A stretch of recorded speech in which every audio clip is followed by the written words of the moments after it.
મિત્રો આર્ટિકલ્સના rules number 10 છે, એમાં આપણે આર્ટિકલ ધની ચર્ચા કરવાની છે અને આ આર્ટિકલ ખૂબ જ ઉપયોગી થવાનો છે, કારણ કે આમાં એક મહત્વની વાત તમને શીખવાડવાની છે।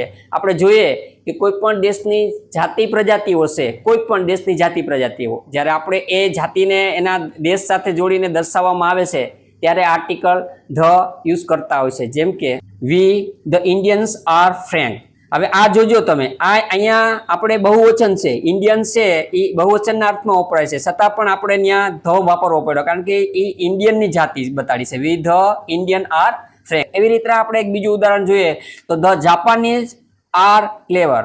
જાપાનના લોકો છે એ હોશિયાર હોય છે। અહીંયા પણ જાપાની છે એટલે એનો મતલબ એવો કે જાપાન દેશના લોકો, એટલા માટે આર્ટિકલ ધ યુઝ કર્યો છે। એવી રીતે આપણે જોઈએ તો the English speak English.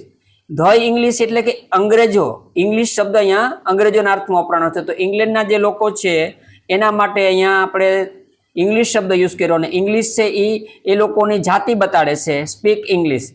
The Patels are famous is India.